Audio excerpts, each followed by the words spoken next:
이자를 받으려고 돈을 꾸어주지 아니하며 뇌물을 받고 무죄한 자를 해하지 아니하는 자이니 이런 일을 행하는 자는 영원히 흔들리지 아니하리이다. 아멘. 오늘은 본문 말씀 15편 5절 말씀의 마지막 부분을 우리가 살펴볼 텐데요. 견고한 보호하심을 받는 자라는 복된 제목으로 시편 15편 5절 마지막 부분을 살펴보도록 하겠습니다. 우리가 흔들린다는 것은 어떤 의미일까요? 마음이 요동치고 넘어지고 불안하고 절망하고 쓰러지고 이런 것들이죠. 여기 5절 말씀에 나온 흔들린다는 것은 그런 뜻이에요. 그리고 실제로 이 히브리어를 사전을 보면 그런 의미들을 갖고 있는 단어예요. 그런 의미들을 다 갖고 있어요. 반대로 흔들리지 않는다는 것은 평안한 거죠. 그리고 기쁜 거고 만족스러운 그런 거예요. 우리가 흔들릴 때는 두려울 때도 흔들리고 만족이 없을 때도 흔들리고 의미 없다고 생각할 때도 흔들리고 소망이 없을 때도 흔들리죠. 근데 그 반대되는 평안하고 행복한 그런 상태에 영원히 지금으로부터 영원히 계속 머무를 수 있는 자는 바로 2절부터 5절까지의 행함을 행하는 자다. 이렇게 하나님께서 가르쳐 주시는 거예요. 이 시편 15편 말씀은 1절과 5절을 함께 생각하는 것이 유익합니다. 흔들리지 않고 평안하고 행복하고 영광된 삶을 사는 사람은 누구인가? 하나님의 장막에 살며 하나님과 교제하는 자이다. 라는 진리를 1절과 5절을 이렇게 떨어뜨리지 않고 한 마음에 이렇게 붙들 때 우리가 배울 수 있습니다. 이렇게 행하라, 정직하게 행하라, 공의를 실천하라. 그러면 영원히 흔들리지 아니할 것이다.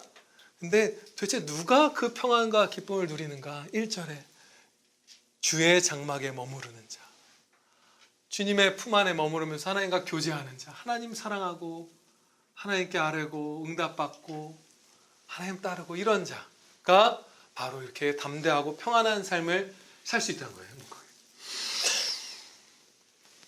이 1절과 5절이 합해서 우리에게 나타내주는 진리는 이런 것들이라고 또 요약할 수 있죠. 하나님께 생명이 있다, 기쁨이 있다, 의미가 있다. 의미는 영광이라고 행복하게 바꿀 수도 있을 거예요. 하나님께 진짜 영광이 있다. 우리가 막 흔들리게 되는 그런 안타까운 경우들은 어떤 때가 있을까요? 또 어떻게 할 때 이 흔들리는 것에서 벗어나서 복된 삶을 회복할까요? 첫 번째 이 명하신 사항인 정직하게 행하라. 이 사항 안에서도 정직하게 행하지 않을 때 무수한 방면으로 우리가 요동치게 되고 또 정직하게 행할 때 진짜 행복하고 평안하게 살게 되는 것을 우리가 볼 수 있어요. 오늘은 이 첫 번째 실천 사항을 중심으로 이 5절 말씀을 살펴보겠습니다. 정직하게 행한다는 것은 단지 남을 속이지 않거나 거짓말을 하지 않는다는 뜻은 아닙니다. 훨씬 더 넓고 깊은 의미를 갖고 있어요. 풍성한 의미. 시편 33편 1절 말씀입니다. 너희 의인들아 여호와를 즐거워하라. 찬송은 정직한 자들이 마땅히 할 바로다. 하나님을 즐거워하며 하나님의 영광을 위하여 사는 것은 정직한 행동이라는 거예요. 찬양의 삶을 사는 것이 바로 정직하게 행하는 것과 하나라는 거예요.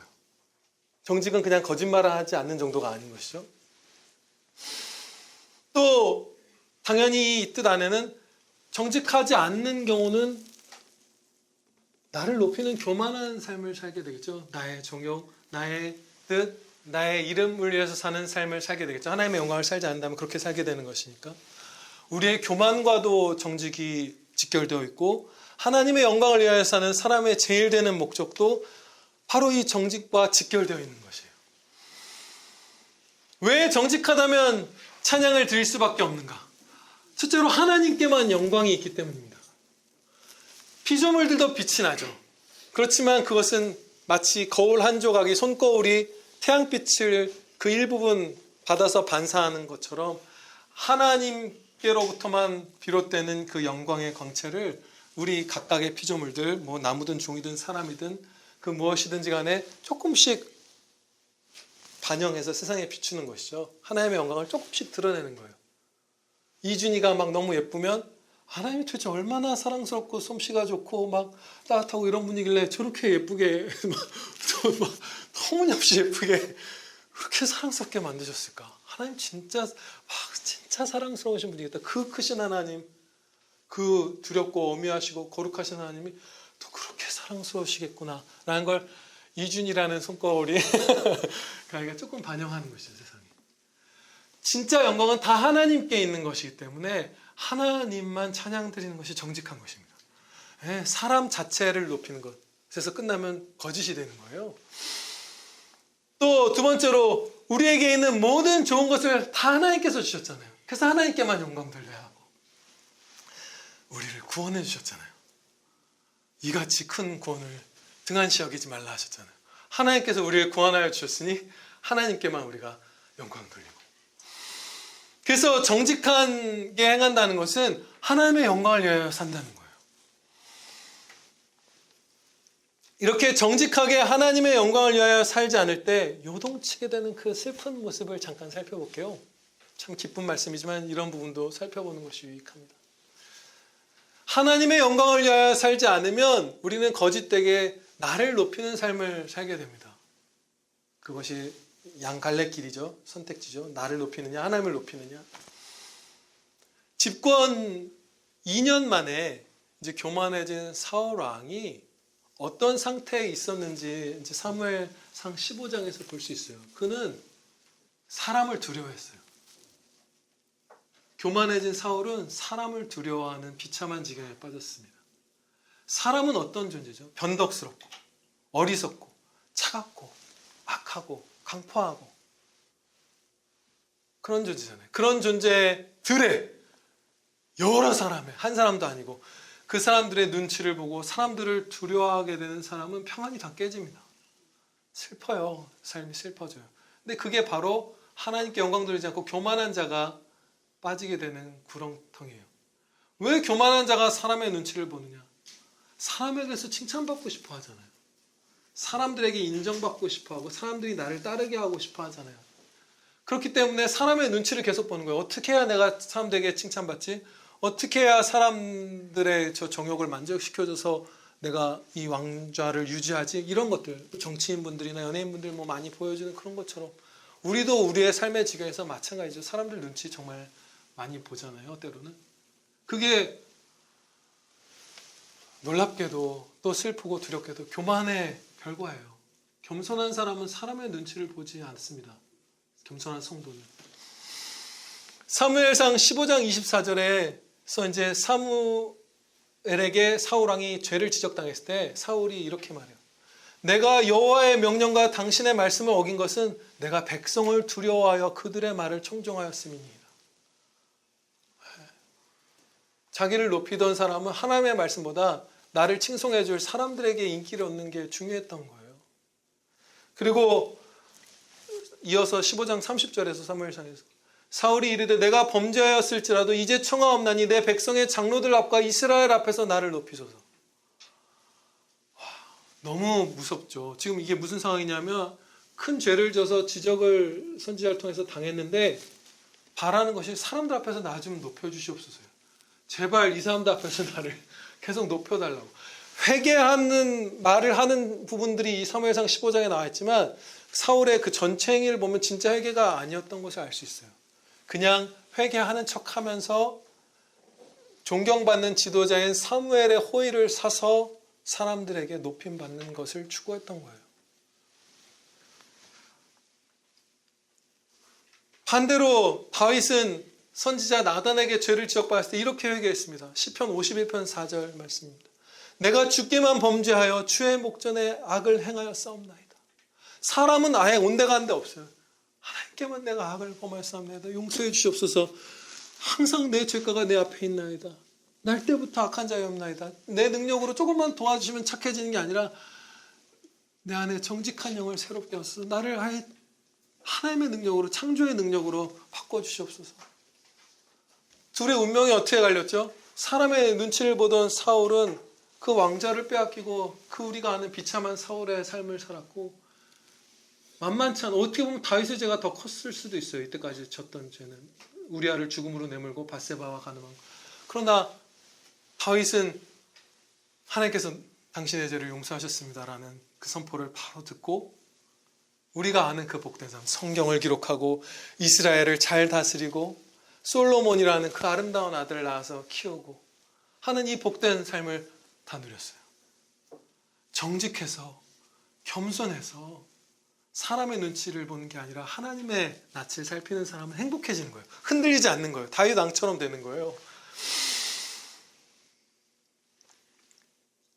이렇게 우리가 부정직하게 사람의 눈치를 보고 나를 높임으로 사람의 눈치를 보면 같은 행동을 하고서도 비참해집니다.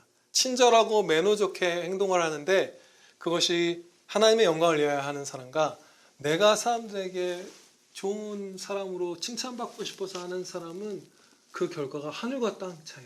똑같은 행동인데 겉으로는.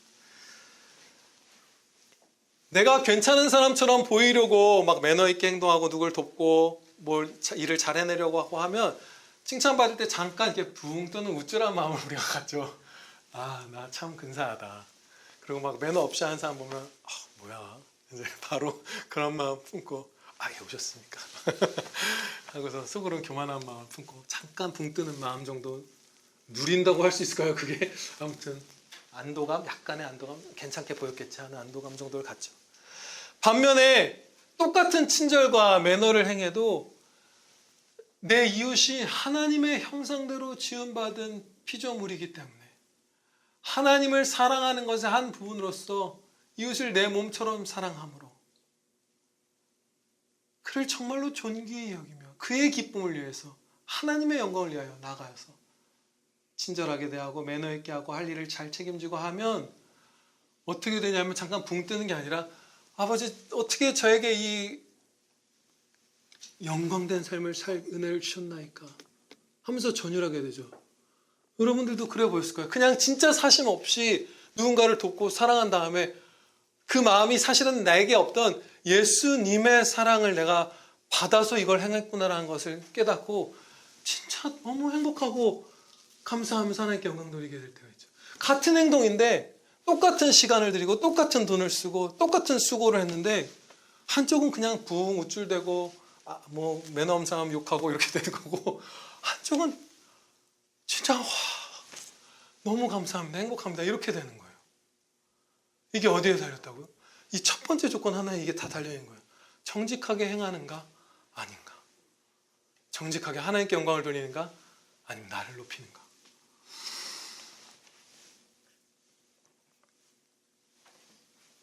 정직하게 살아가는 사람은 삶의 의미를 갖게 됩니다. 그리고 부정직한 행실은 삶의 의미를 상실하게 해요. 궁극적인 의미는 찬양의 삶을 사는 것이죠. 그런데 그것 아니고 불신자들의 삶 가운데서도 성도들 포함하지만 불신자들의 삶 가운데서도 그래도 조금이라도 더 의미 있고 가치 있는 삶이 있고 덜한 것이 있죠. 분명히 차이가 있어요. 하나님의 영광을 위해 살지 않는다고 해도 간접적으로나마 하나님의 영광을 반영하고 그들의 의지와는 무관하게 그러나 그의 삶이 어쨌든 하나님의 영광을 드러내는 이 사람은 원치 않았어도 그런 삶이 있고 진짜 사악하게 더 치닫는 삶이 있고 불신자의 삶 가운데서도 그 의미는 천차만별이죠. 등급이 다 다르죠. 그런데 요즘 우리 사회를 잠식하는 게 무엇이죠? 한쪽은 막 평등과 이런 걸 주장하고 한쪽은 능력주의를 주장합니다. 막 무슨 의사는 부자여서 안 되고 뭐는 안 되고 대기업 다니는 사람도 이만큼 받는데 막 우리도 달라 막 회사가 그만큼 본인들이 일하는 회사에서 그만큼 이윤을 못 남기는데 막 똑같이 달라 성과급 달라 막 이러죠. 평등해야 된다. 지방에서 공부를 못해도 합격시켜줘야 되고 뭘 해야 되고 서울대 보내줘야 되고 평등을 추구하는 사람이 있고 아니다. 이 사회는 개인이 자신의 책임감을 갖고 도덕적으로 성실하게 살면서 능력을 갈고 닦아서 능력대로 평가받는 능력주의 사회여야 한다.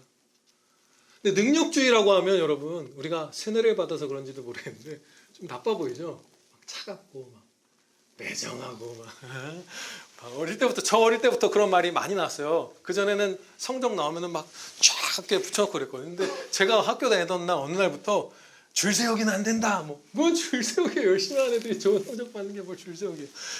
그러면서 막 꼬리표라는 걸 주기 시작했어요. 그때부터 이게 진짜 폭 한 5mm 되는 종이에 제 등수를 몰래 나만 볼 수 있게. 그래서 뭐 줄 세우기는 안 되고 뭐 뭘 해야 되고 정시를 뭐 축소하고 뭐 수시를 올리고. 그런데 이 능력주의라는 것은요, 사실은 놀라운 측면이 있습니다. 우리가 사회에 유익을 주지 않는 능력을 높게 평가하나요? 남의 것 잘 소매치게 하는 사람들 능력주의 사회에서 높게 평가하나요? 마약을 잘 만들면 와 하고서 좋은 연봉으로 스카우트해 가나요? 아니죠. 거짓말을 잘한다고 능력주의 사회에서 존경받나요? 아니에요. 능력이라는 것은 사실 앞에 단서가 없습니다. 이웃들에게 도움을 주는 능력. 능력주의는 이제 제가 생각하기로 그리고 확신하기로 기여주의예요.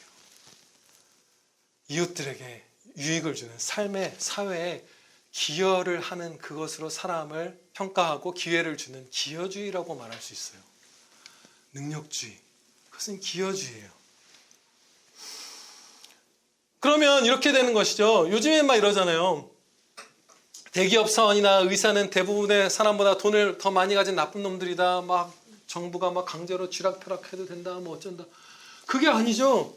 대기업 사원분들이나 의사 선생님들이 돈을 많이 받는 건 이웃들에게 많이 기여했기 때문이에요.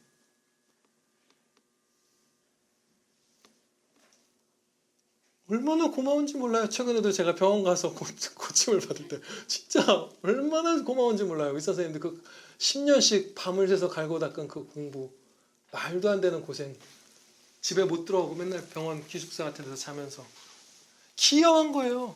왜 현대자동차가 돈을 많이 받아요? 현대차 타는데 너무 좋잖아요. 기여한 거예요. 기여주의예요.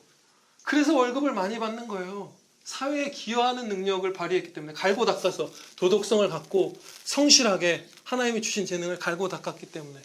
그런데 요즘에는 그 능력주의라는 것을 지난 몇십 년간 무너뜨려 오면서 뭐 평등해야 된다, 뭐 어째야 된다 라고 하면서 우리의 삶에서 의미를 제거합니다.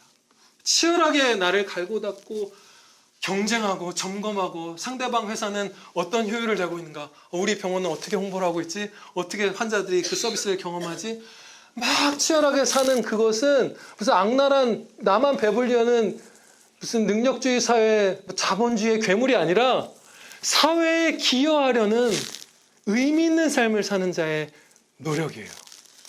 근데 요즘에 그것을 깨버리죠. 부정직으로 능력주의는 악한 것이고 막 평등이 선한 것이다 하면서 불신자분들조차도 그 치열하게 사회에 유익이 되는 삶을 삶으로써 어느 정도의 행복을 누리려는 그것을 제거당해요. 그래서 미국이나 이런 데서 이미 우리보다 먼저 그 좌경화가 시작된 나라에서 남자들이 대학을 안 가요. 거기서 가르치는 게 다 그런 거는 해롭다, 뭐 경쟁은 안 된다, 뭐다 하니까 이 진취적인 청년들이 그걸 못 견디고 그냥 대학을 안 가버리고 있어요. 비참한 것이죠. 존경받고 투쟁하고 막 그렇게 해야 되는, 크게 의미 있는 삶인데 불신자들의 삶 안에서도 성도는 말할 것도 없고. 그런데 정직하게 우리가 세상을 바라보고 살아가면 이 자유시장 경제에서 능력주의로, 기여주의로 우리가 수고하면서 살 수 있는 거, 무슨 나라에서 정해주는 거하고 배당받고 이게 아니라 이게 너무 행복하고 감사한 거예요. 너무 귀한 거예요. 지금 이 순간들이. 또 계속해서 이 정직으로 이 요동치는 삶과 견고한 은혜의 삶을 계속 살펴보겠습니다. 자기사랑의 동기, 교만은 자기사랑이라고도 하죠. 어거스틴 선생님의 표현을 빌리자면 하나님 성경에서도 나오죠. 자기사랑, 교만. 이 동기로 다른 사람들을 돕는 것, 이런 것들은 다른 사람을 이용하는 것입니다. 두려워요. 나의 교만을 만족시키는, 나를 칭송받게 하는 도구로서 다른 사람을 이용하는 부분이 들어있어요. 물론 안타까운 마음, 동정심, 좋은 마음도 있겠지만 분명히 그 교만의 마음으로 사람을 돕는 건 그렇게 흘러갑니다. 당연하게도. 얼마나 기괴한 모습이 있는지 몰라요. 정말로 하나님을 사랑하며 하나님 사랑의 한 부분으로서 하나님의 영광을 위하여 그리스도께서 이 모든 것을 주셨나이다 하면서 사랑으로 이웃을 돕는 것은 진짜 사랑이에요. 근데 그 찬양에까지 이어지지 않고 다른 사람을 돕는 건 이용하는 부분이 있어요. 상대방을 돕는 데조차 도움받는 사람 이용하는 거예요. 제가 어릴 때부터 여러분들도 당연히 보셨겠죠. 같은 나라에서 우리가 사는 국민으로서 한 30여 년 이상 종종 계속 지금까지도 보아왔던 진짜 이상한 장면이 있어요. 그게 무엇이냐면 어떤 방송이나 행사 같은 데에서 불우한 이웃들을 불러요. 초청을 해요. 그래서 그 행사에 참석한 연예인 같은 사람들이 어떤 도전을 해요. 무슨 공을 던져서 뭐 10개 넣기. 그런 거에서 성공하면 이 사람들한테 오늘 1,000만 원을 기부하기로 합니다. 근데 실패하면 안 줍니다. 그런 행사 보신 분 계신가요? 방송 같은 데서? 뭐 연예인들이 도전하고 뭐 수영을 기록을 해서 제가 뭐 1시간 내에 뭐 10km를 뭐 몇 킬로를 하면 1,000만 원을 무슨 어디 뭐 보육원에 기부하겠습니다. 그런 거 하잖아요. 그게 얼마나 미친 짓인지 몰라요. 잘하는 일이라고 방송국에서 예산을 들고 막 성도들 뭐 불신자도 할 거 없이 막 그런 행사 참여하고 그러겠죠? 얼마나 섬뜩할 만큼 추악한 짓인지 몰라요. 지금 돈을 받느냐 못 받느냐 하는 사람들은 핍절한 사람들이잖아요. 진짜 돈이 필요한 사람들이에요. 불러다 놔요. 그래서 막 히덕거리면서 공놀이 같은 거 해서 점수를 내면 돈을 주는 거고, 무슨 어느 개그맨이 언덕을 뭐 뛰어 올라가서 뭐 몇 하는데 1분 걸려서 딱 쳐서 1분 내로 하면 500만 원이 그 사람들한테 주어지는 거고, 아니면 그냥 돌아가는 거예요. 출연료 받고. 우리 같이 밥 굶을 걱정 없고 병원비 걱정 없는 사람들도 돈 주겠다고 했다가 안 주고 이거에 따라서 내가 게임하는 거에 따라서 너한테 돈 줄게 하면 마음의 분노가 부글부글할 거예요.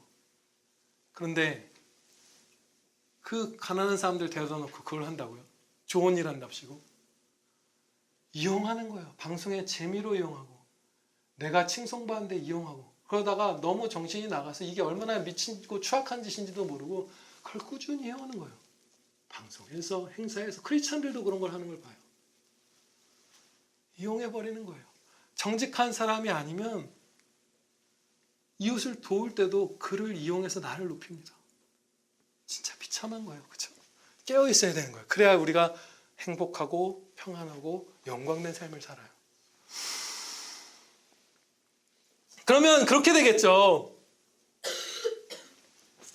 나는 사람을 도왔다고 생각하는데 이 땅에서의 사는 날 어느 시점에 하나님께서 깨닫게 해주실 거예요. 아마. 아니다. 네가 진짜로 그 사람을 사랑으로 도운 것이 아니라 너를 높이기 위한 도구로 사용했다 라고 알려주실 거예요. 사랑하시기 때문에. 오늘 앞에 나왔죠. 하나님께서 우리를 흠없고 거룩하고 책망할 것이 없는 자로 만드시기로 창세전에 작정하셨잖아요. 그래서 알게 해주실 거예요. 그래서 이 땅에서 최후의 심판날의 문명 더 분명하게 깨닫게 되겠지만 그게 다 허물어져 버리는 아무것도 아닌 것이었다는 것을, 그 지푸라기였던 것을 알게 되겠지만 하나님은 우리를 사랑하사 이 땅 가운데 그 사실을 깨닫게 해줄 거예요. 우리의 선배님들도 그 불에 타서 그 헛된 공력이 다 사라지는 것이 이 땅에서부터 시작될 거라고 경건한 분들이 얘기해요.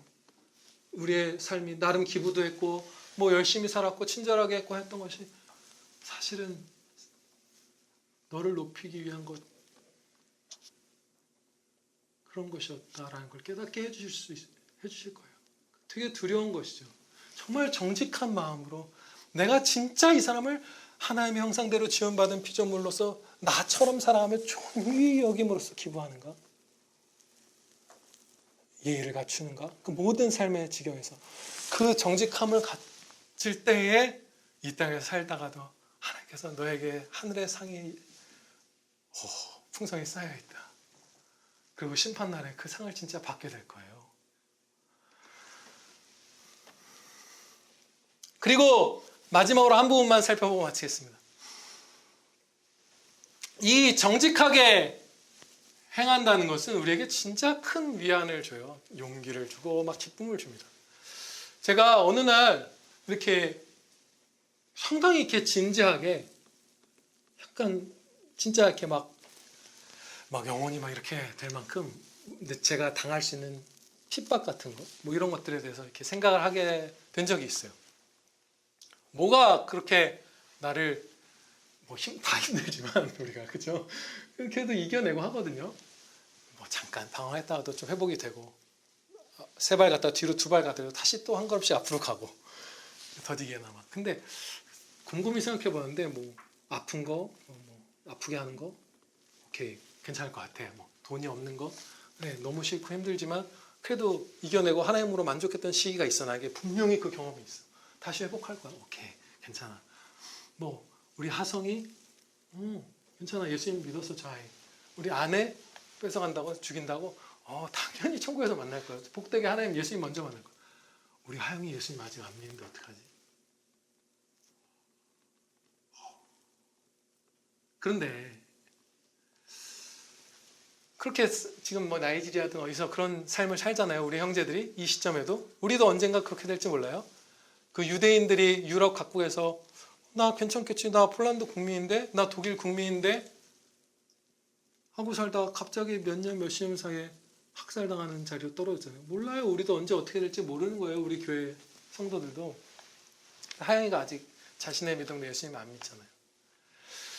그런데 정직한 자, 지금 첫 번째 항목만 붙들고 있죠. 정직하게 행하는 자는 어떻게 행하죠? 하나님의 말씀을 그대로 믿어요. 내 판단이 옳다고 생각해서 하나님보다 나를 위해 두고 이건 가짜고 이건 믿을 만하고 이렇게 하지 않아요. 정직한 자는 하나님의 말씀을 통째로 믿습니다. 그럼 하나님의 말씀에서 반복해서 가르쳐 주신 바가 뭐죠? 예정진리예요. 예정교리. 하나님께서 창세전에 어떤 사람을 짓기도 전에 사랑하시고 이 사람을 대신해서 그리스도께서 죽어주신 대속의 죽으심을 통해서 구원해 주실 것을 정해두셨고 반드시 이루신다. 에베소서 1장 4절 말씀입니다. 곧 창세전에 그리스도 안에서 우리를 택하사 우리로 사랑 안에서 그 앞에 거룩하고 흠이 없게 하시려고. 하나님의 자녀 만드시고 영생을 주시는 것을 창세전에 예수님 안에서 우리를 짓기도 전에 우리가 태어나기도 전에 하나님께서 정해두셨어요. 그걸 완전하게 이루시죠. 그러면 어떤 일이 일어나죠? 하영이를 택하시지 않았으면 제가 평생 저 아이가 이른 될 때 제가 100살로 살아남아갖고 계속 전도를 해도 쟤는 예수님 안 믿고 지옥 갑니다. 그런데 하나님께서 택하셨으면 지금 오늘 오후에 쟤랑 나랑 생일별에서 제가 어딘가에 살다가 언제 죽었는지도 모르고 무슨 불신자 손에서 잡혀서 원수들의 손에서 이슬람 뭐 어디 테러범들의 손에서 살다가 죽어도 예수님 믿고 구원받게 해주세요. 그럼 무슨 공포가 남았죠 저한테? 없는 거예요. 없는 거예요. 그래서 누구죠? 존 번연 목사님 이런 분들 옥에 가둘 때 가는 거예요. 하나님께서 생활도 책임져 주실 것이고 구원해 주실 것이고 기쁨도 주실 것이고 아빠가 못해주는 위로도 예수님께서 주실 것이고 그렇죠. 정직한 자는 내 판단보다 하나님의 말씀이 당연히 옳고 높다는 것을 시인하면서 하나님의 말씀을 그대로 믿고 그 한 부분으로서 예정교리를 믿어서 자녀의 생사 그것을 공격하는 원수들의 공격 앞에 쫄지 않는 거예요. 겁내지 않는 거예요. 평안한 거예요. 지금 한 부분 정직하게 행한다는 것 한 부분 안에서도 무궁무진하죠. 부정직하게 행하면 무궁무진하게 우리가 비패해지고 요동치고 흔들려 넘어지고 정직하게 행하면 무궁무진하게 견고하고 행복하게 막 영광된 삶을 사는 거예요. 저와 여러분 모두 이 시편 15편의 말씀대로 살면서 담대히 평안히 기쁘게 찬양의 삶 사시기를 주 예수 그리스도의 이름으로 축원합니다. 기도 드리시겠습니다. 아버지 하나님 감사합니다.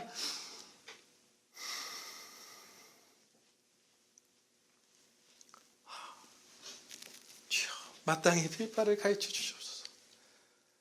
저희에게 무한한 은혜를 주셔서 저희가 이렇게 정직하게 또 의를 행하며 거룩한 말을 하며 이웃을 사랑하며 주여, 가난한 자에게 이자를 받지 아니하며 뇌물을 받고 판결을 굽게 하지 아니하며 정말 예수님을 닮은 모습으로 이 땅 가운데 살아가며 견고하게 평안하게 기쁨 가운데 영광된 삶을 살 수 있게 해주시는 은혜 감사 찬양드리옵나이다.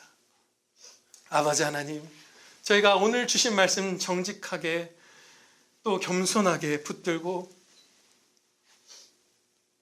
하나님께서 명하신 대로 살아가면서 다 복되게 주님의 품 안에서 견고히 서게 하여 주시옵소서. 그 행복한 찬양의 삶 주옵길 비우며 우리 구주 예수 그리스도의 이름으로 기도하렵나이다. 아멘.